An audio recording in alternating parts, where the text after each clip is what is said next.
The core problem, as the material explains, is that learning often becomes a replacement for action. Analysis that replaces action. This is the ultimate barrier to competence. We gather inputs not to solve the problem, but to avoid the risk of taking action.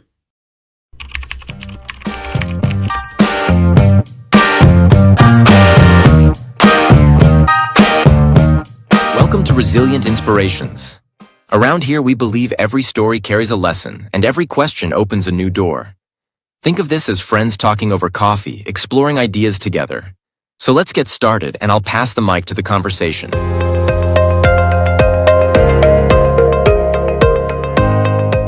Welcome to the debate. We are examining a really defining tension of the modern era. It's this paradox that relentless access to knowledge, which is often driven by a perceived, professional or even ethical obligation to stay informed, increasingly leads to confusion, anxiety, and decision paralysis rather than genuine clarity or wisdom. And that tension is absolutely central to our source material, the learning paradox, when knowledge confuses the mind. We're all swimming in this ambient, continuous flood of information. A flood, the book notes, is rarely ever allowed to settle into what you could call integrated understanding. Exactly. So the core question we're facing today really explores the human and ethical dimensions of all this confusion. Is the solution primarily found in, say, individual psychological discipline? Focusing on intentionally structuring how we learn and having robust cognitive filtering. I'm going to argue that the ethical responsibility for achieving clarity rests internally. I think we need to frame this a bit differently. While personal discipline is, of course, necessary, I'm going to maintain that the fundamental problem lies in the societal valuation of knowledge as status.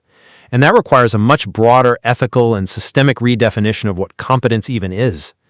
We need to really examine whether individual solutions are truly viable against these entrenched external drivers, especially for a highly motivated, high-pressure audience. Well, my position is rooted in the conviction that the individual possesses the ultimate tools to, regain sovereignty over their own focus.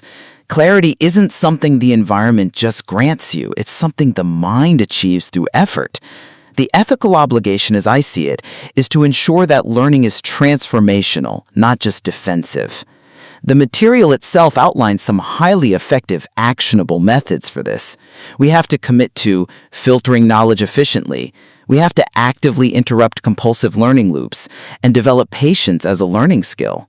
When we adopt these intentional structures by, say, establishing boundaries for study, we transform learning from this anxiety-driven treadmill into a sustainable, purpose-driven path.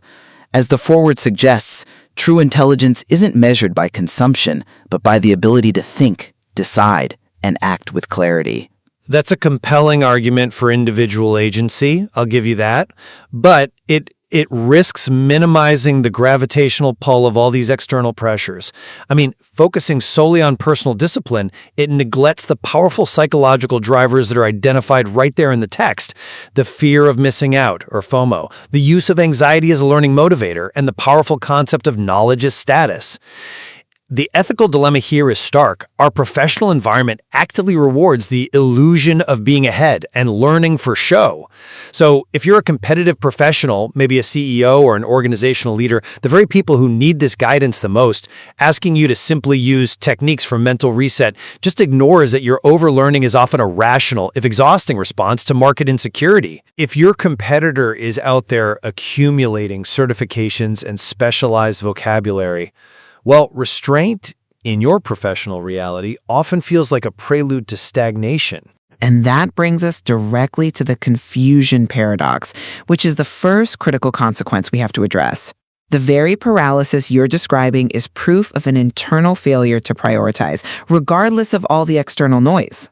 I agree that the confusion paradox is the core human consequence, but I think we have to dissect its ethical roots more carefully. Look, the primary human consequence of just unchecked input is this paradox, where the sheer volume of knowledge completely overwhelms judgment. The ethical cost is profoundly internal. It's a loss of self-trust. We experience decision paralysis because of endless comparison between frameworks, methodologies, all these proposed options. I mean, when you have 10 potential best practices, none of which you've truly internalized, you just default to inaction. That paralysis stems from the failure to choose depth over breadth, recognizing that a small number of well-understood, rigorously tested ideas have the capacity to outperform many loosely held, surface-level ones. The ethical imperative here is personal intellectual rigor.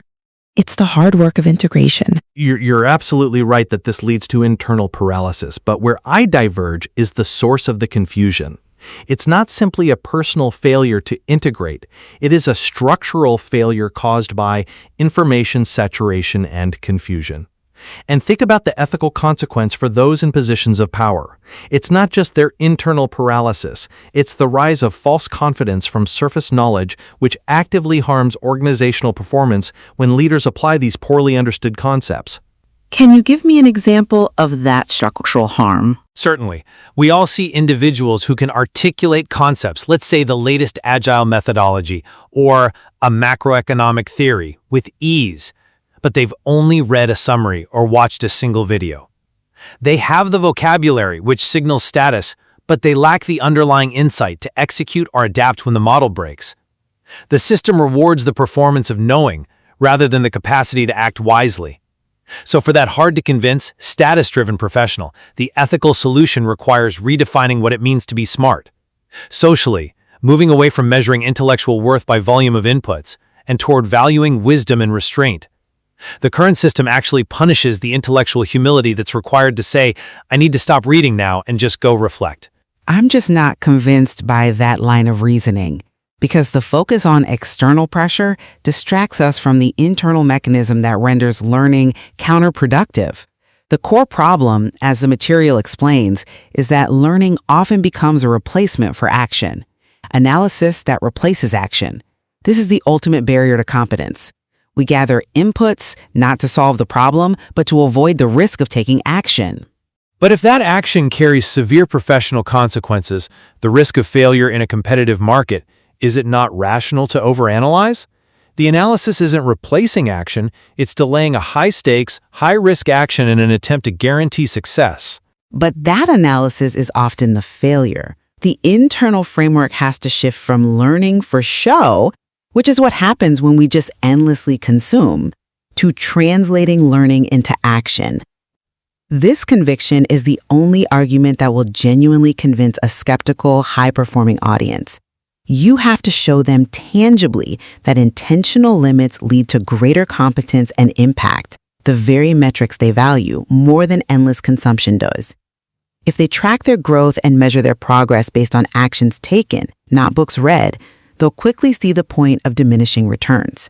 The illusion of productivity only persists because they lack conviction in their own ability to act with incomplete information. I see that as the ideal end state, but we have to address the psychological path that leads them there. I believe we must acknowledge the psychological necessity of that illusion of productivity for a competitive audience. The mechanism of overcompensation through study often results from past internalized failures or the external pressure to avert perceived professional failure. Constant preparation feels necessary. And consider the practical downside of the book's proposed solution, avoiding overlap and redundancy to save mental energy. While it's cognitively efficient, it often sacrifices the recognized vocabulary and contextual knowledge required to function and, frankly, to signal status. So are you arguing that we should learn inefficiently just to participate in a social signaling game? In a status-driven environment, yes, for professional efficacy. If you follow the advice perfectly, you only learn the core concepts and you skip the overlap. You miss the specialized language, the historical context, the niche references that grant you entry and credibility among your expert peers. Imagine walking into a complex M&A discussion only knowing the macroeconomic theory. You might save mental energy, but you're going to be perceived as naive. The solution, in effect, risks forcing the individual to lose social capital for cognitive efficiency. The system demands not just competence, but the demonstration of exhaustive preparation. That risk is manageable if the focus is truly shifted to mastery. If you demonstrate command over a small number of ideas, your clarity will naturally outshine the surface knowledge of your colleagues who are perpetually caught in the accumulation loop. The internal cognitive toll of perpetual accumulation is just too high to justify maintaining surface-level status. And that toll is critical. We absolutely cannot ignore that toll. The source material outlines it vividly. Absolutely. The human toll is clear and acute. Cognitive burnout and the severe mental toll of overstudy. The ethical response to this self-inflicted stress, is not just to stop, but to internalize self-compassion during overload and truly grasp that calmness improves understanding. When the mind is racing, processing is shallow. When you cultivate attention as a resource through deliberate choice, you make the quality of your attention the critical differentiating factor in retention, not the sheer volume of input. This is about agency, recognizing the point of diminishing returns, and choosing to step back before your cognitive capacity degrades. That's a fundamentally sound psychological argument, but we have to consider how difficult it is to cultivate that kind of sustained calmness when the external system demands the perpetual attention switching inherent in multitasking between topics. The ethical problem is that external systems, organizational deadlines, and market fluctuations create pressure that transforms healthy intrinsic motivation into a defensive urgency. But if the individual can establish boundaries, that multitasking can be reduced. Boundaries are porous when your job demands constant vigilance. The pros of personal structure are severely limited when the professional culture treats rest and reflection as synonyms for stagnation. This systemic failure actively erodes the confidence you need to truly trust judgment over constant input. If I spend an afternoon reflecting on a core idea, and my colleague spends that same time reading 3 new articles and posting 10 relevant comments, my professional confidence, and possibly my manager's perception of my value, is eroded. It becomes a rational choice to just keep consuming, and that perpetuates the anxiety. But if we wait for the system to redefine intelligence and reward reflection, we just abdicate our any agency in the meantime. The mind can only integrate what we consciously allow it to absorb. The book's core guidance on regaining cognitive clarity through deep filtering, ruthless prioritization, and mandatory reflection is the only reliable path forward for the individual who's struggling today. The environment is hostile. We have to build internal resilience strong enough to withstand it. Internal resilience is crucial, I agree, but it requires fuel. And that fuel, the confidence to act without reading one more article, is being continuously drained by a cultural framework that defines professional worth by accumulation. An individual can be perfectly disciplined, but if their economic survival or their career progression depends on signaling knowledge volume, their clarity may be a private victory that's achieved at the cost of professional progress.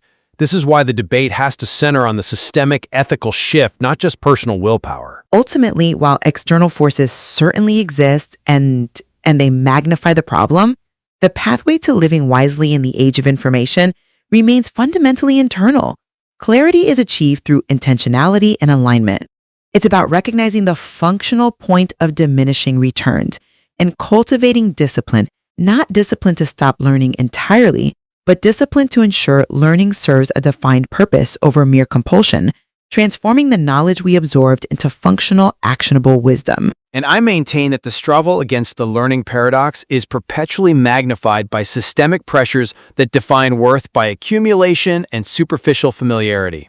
Until society moves past rewarding knowledge as status, until we collectively value the leader who says, "I don't know, but I'll trust my judgment based on the few things I master," individual efforts at filtering and boundary setting will be perpetually insufficient against the constant anxiety of obsolescence. True wisdom requires not just personal restraint, but a collective, ethical redefinition of competence that prioritizes depth, reflection, and validated judgment over sheer volume. Both perspectives offer a necessary lens for understanding the complex relationship between the individual mind and the overwhelming flood of modern information. The ongoing challenge for every professional is navigating the tension between that essential personal choice and the entrenched systemic pressure. That wraps up today's journey. Thanks to my friends for sharing their thoughts, and to you for being part of this circle. Remember, inspiration isn't found once, it's built every day in small choices. If this talk spoke to you, share it, follow along, and let's keep the conversation alive. Until next time, stay curious and stay inspired.